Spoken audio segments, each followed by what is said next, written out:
Je passera donc je vais faire, succinct, hein, puisqu'en fait, il nous reste très peu de temps.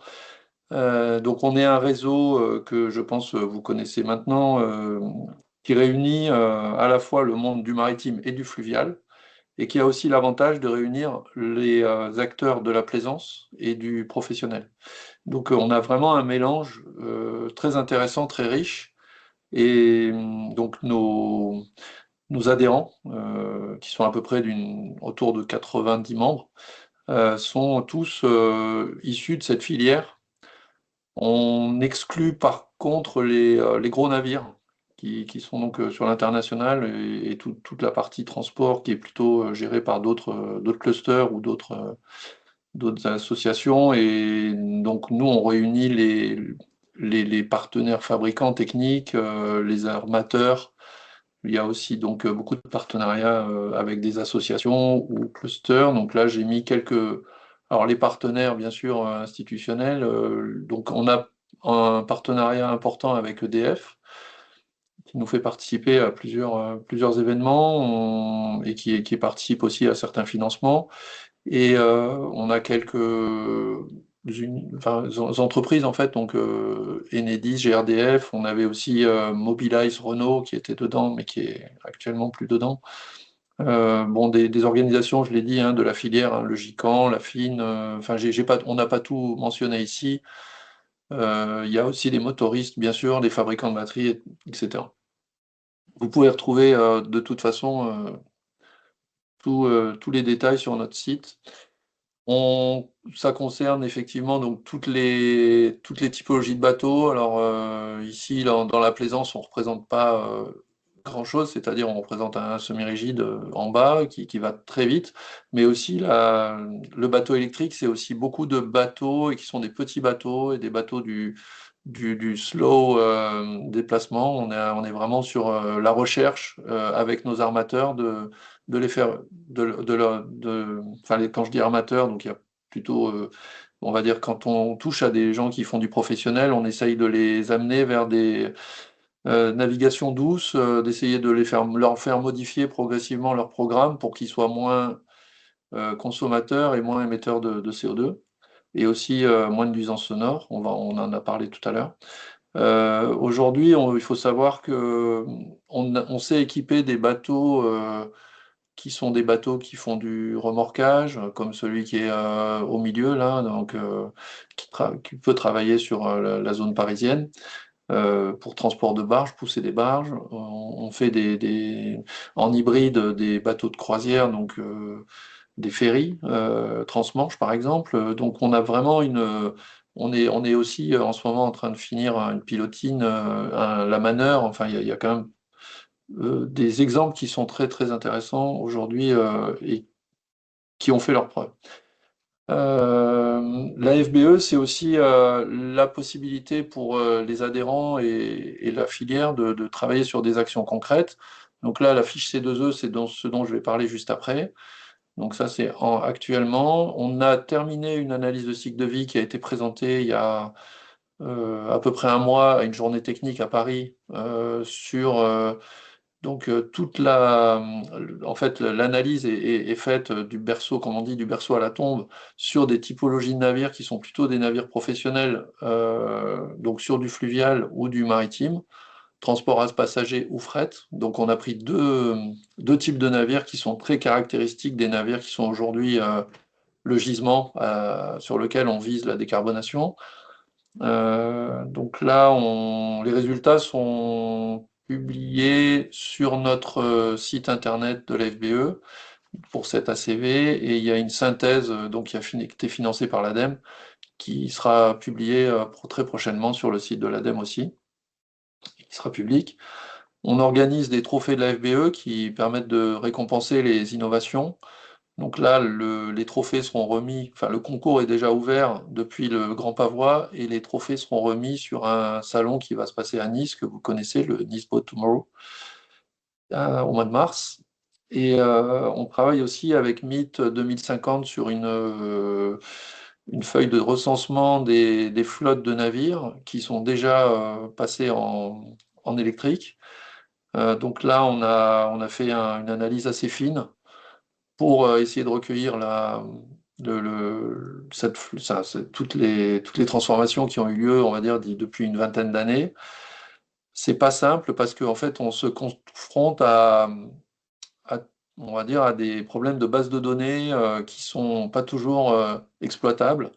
Quand on discute avec, que ce soit du côté maritime ou du côté fluvial, avec les organisations, on a du mal à pouvoir identifier, puisqu'en fait, dans les bases, elles n'ont pas été renseignées depuis l'origine de cette manière-là. Donc souvent, il n'y a pas la distinction entre une propulsion électrique ou une propulsion thermique, mais on a plutôt des renseignements sur les puissances, les longueurs, etc.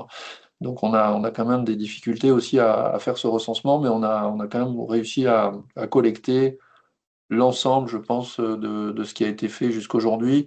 Or, on n'a pas pris en fait tout ce qui était en dessous je crois que c'est 12 mètres. Enfin, on a limité quand même l'action de ce recensement-là. Oui, elle est hors plaisance en fait, hein. C'est un recensement qui a été fait sur les bateaux de travail. Et, euh, et là, dernièrement, donc, l'organisation d'événements. Donc, on a dernièrement effectivement une journée technique qui a réuni à peu près une centaine de personnes à Paris. On a des webinaires techniques aussi sur, par exemple, la sécurité des batteries. Et prochainement, on fait donc Meet, pardon, excusez-moi, l'Euro-Maritime avec un village à FBE, et ensuite on sera aussi sur le Nice Boat Tomorrow dont j'ai parlé. Alors, les fiches C2E. Donc, je rappelle un peu le cadre. Donc, ça a été créé en 2005. Tous les 3-4 ans, donc, il y a des appels donc, au niveau des fournisseurs d'énergie qui sont les obligés donc, sur ces certain nombre d'économies. Donc, on les appelle à participer à un certain nombre d'économies d'énergie auprès des consommateurs finaux, bien sûr. Et donc là, on a, nous, tout le volet navigation, bien sûr, représente une décarbonation importante. Donc, il y a des, des financements, en fait, de ces travaux qui sont opérés et qui représentent quand même plusieurs millions d'euros par an. Donc, c'est un gisement important de ce financement qui permet aux exploitants de pouvoir utiliser cet argent-là dans la phase d'exploitation. Ça sera vraiment c'est pas dans la phase d'investissement, c'est vraiment dans la phase d'usage. Et, et là, ça a déjà été mis en place dans le secteur du fluvial. On a 2 fiches qui sont actuellement éditées depuis 2 ans, voire 3 ans. C'est la fiche C2E TRA EQ126 et C2E TRA EQ127. Ces 2 fiches-là, elles concernent donc uniquement les bateaux qui sont dans le domaine fluvial pour le professionnel, la 126 étant pour les rétrofits et la 127 étant pour les bateaux neufs. Donc c'est un travail qui est assez long. On a été donc identifié pour être le porteur de projet pour les fiches C2E qui sont des fiches C2E pour le maritime. Donc ce travail, on l'a engagé à peu près vers le printemps dernier, et il se terminera au printemps 2026. Donc la T2E et le pilote, donc avec bien sûr les institutions et l'ADEME qui participent à toutes nos réunions. Donc là, on a fait un choix, on a fait un groupe de travail, on a fait un choix sur les navires sur lesquels il y avait des gisements les plus importants. Donc les gisements les plus importants, ça concerne les navires à passagers ou enfin principalement tout ce qui est navire côtier, on va dire. Interil, on a exclu donc tout ce qui était international, qui sortait du périmètre des 24 000. Donc on est vraiment sur du navire à passagers qui peut être du roulier, mais qui reste quand même des navires de taille modeste. Et ensuite, on a inclus aussi des petits bateaux qui sont plutôt retrouvés dans les zones portuaires. Alors, il y a les ports, donc les ports de plaisance, les marinas, dans lesquels on retrouve tous les bateaux d'usage. Et on a aussi, dans les zones portuaires, on a des pilotines, des lamaneurs, sur lesquels on considère aussi qu'il y a des gisements importants. Donc là, actuellement, la fiche est en cours. Il y a un cabinet qui a été missionné parce que en fait, on n'avait pas au sein de ce groupe de travail la possibilité d'être assez fin dans les recherches et d'avoir des données assez bien constituées. Donc, on a mandaté à l'aide d'un financement qui a été débloqué par EDF, un bureau d'études qui s'appelle le CRIN, qui est à La Rochelle et qui travaille actuellement dessus et qui enfin, la première action qui est menée, puisqu'en fait c'est une étude qui a été démarrée à peu près il y a un mois, la première action qui est menée actuellement, c'est d'avoir un recensement précis de tous les navires qui sont dans ces catégories-là. Oui, en fait, plus particulièrement, ce qu'on peut dire, c'est que on s'est attaché à des divisions sur lesquels on va donc le périmètre s'arrêtera, on va dire, pour pouvoir savoir si le bateau est éligible ou pas éligible. Il devra rentrer dans une division, donc 223A, 223B, 222 pour les navires de travail, 238 pour les navires portuaires. Et on avait pensé au début aux barges de Straïkol, parce qu'en fait, il y a aussi un gisement à cet endroit-là, mais il n'y a pas la possibilité, ça a été vu avec la T2E et avec l'ADEME, en fait, on a préféré concentrer les fiches sur ces trois catégories-là, et ensuite intégrer d'autres typologies de bateaux avec des divisions différentes. Voilà, donc ça, c'est le travail en cours, et donc enfin, je pense que vous savez aussi quel est oui, excusez-moi. Je pense que vous savez aussi quelle est la recherche qu'on fait, hein. Donc, on cherche à identifier quelles sont l'optimisation des rendements. Je ne l'ai pas précisé tout à l'heure, mais il y a une grande partie de la fiche qui permet donc de savoir euh, quel est le pourcentage en fait de gain qu'on fait entre un moteur, donc sur le rendement d'un moteur thermique et sa propulsion, versus un système avec batterie et moteur électrique.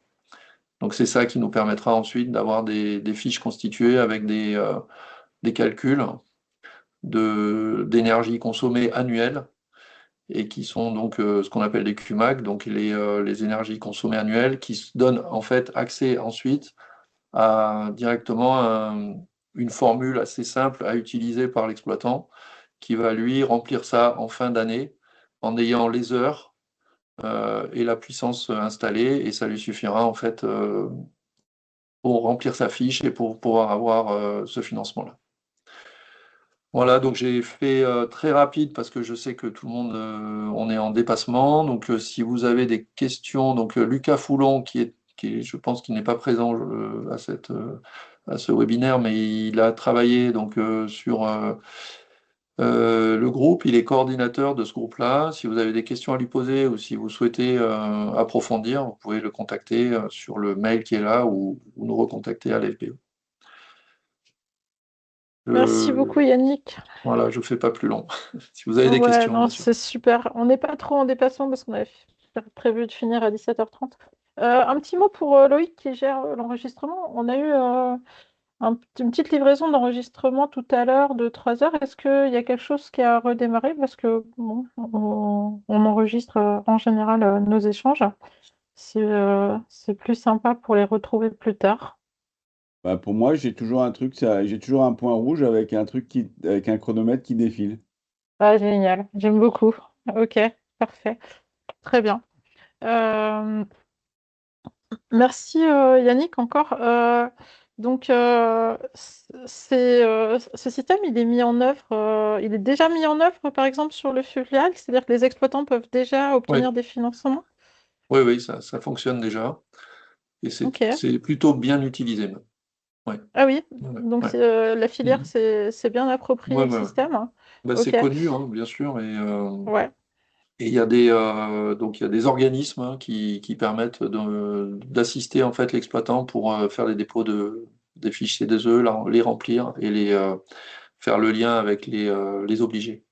Ok. Et il y a un ratio entre les aides qui sont proposées et enfin, est-ce qu'on peut avoir un exemple chiffré, par exemple, d'un volume décarboné à un volume d'aide est-ce que c'est important? C'est un système qui est. Ratio, alors Ça va être, ouais, on va dire, ça peut être assez significatif pour l'exploitant. Sur son exploitation annuelle, ça peut lui représenter, ouais, on va dire entre peut-être 10%, 20% de ce qu'il va consommer en termes d'exploitation sur l'année, quoi. C'est-à-dire tout ce qui est donc dépensé sur les postes énergie, ça va pouvoir lui compenser une part significative de ces postes-là. L'achat de l'électricité ou du carburant s'il en a aussi pour l'hybride. Mhm, mhm.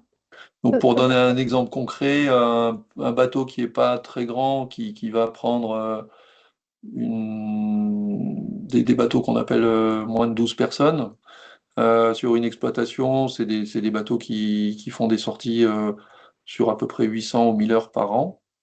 Ça va peut-être pouvoir se chiffrer à autour des 10-15 000 euros pour lui. D'accord, ok, très bien. J'ai vu qu'il y avait Julien Tavernier du parc des Calanques qui était avec nous tout à l'heure. Vous aviez travaillé ensemble là, Ouais, un petit peu sur la décarbonation. Je ne sais pas si Julien est encore là. Euh, Oui, J'avais oui, je suis envie encore de... là. Ouais, j'avais envie de vous demander si la filière que vous accompagnez et enfin voilà et comment on dit aware, enfin travaille aussi dans ce sens-là sur ces questions-là.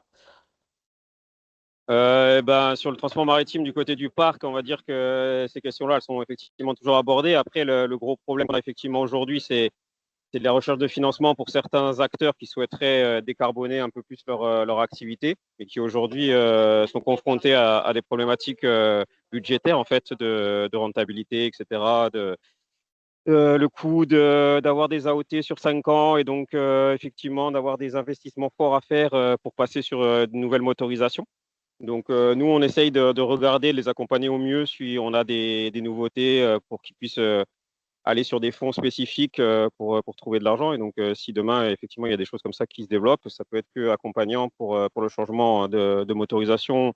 On va dire que le côté sensibilisation du côté des armateurs du parc, elle est bien faite. Ils sont tous au fait de ça. Maintenant, il reste encore ces problèmes de temporalité d'AOT pour l'exploitation et donc de risque pour l'industriel derrière de dire, bon, bah voilà, ok, je change mon moteur, mais si dans 5 ans ou dans 4 ans, j'ai plus la place, quelle rentabilité pour mon entreprise? Donc, il y a vraiment ce côté-là qu'on essaye aussi d'accompagner avec les autorités portuaires pour voir s'il n'y a pas des moyens d'avoir des AOT un peu plus longues pour des entreprises qui iraient dans des sens de la décarbonation. Mais bon, c'est toujours ces sujets-là qui aujourd'hui freinent un peu la transition, on va dire, dans le secteur du transport maritime de passagers sur le territoire. Mm. Les AOT plus longues, ça se fait déjà. Aropaport à Paris propose des AOT plus longues pour les bateaux qui sont décarbonés. Et Oui, j'ai Cassis oublié de l'a dire fait aussi. aussi sur son port, mais pas à Marseille, par exemple. La Ouais. métropole de Marseille, aujourd'hui, Mm, n'est pas sur cette longueur-là, quoi. mm, mm.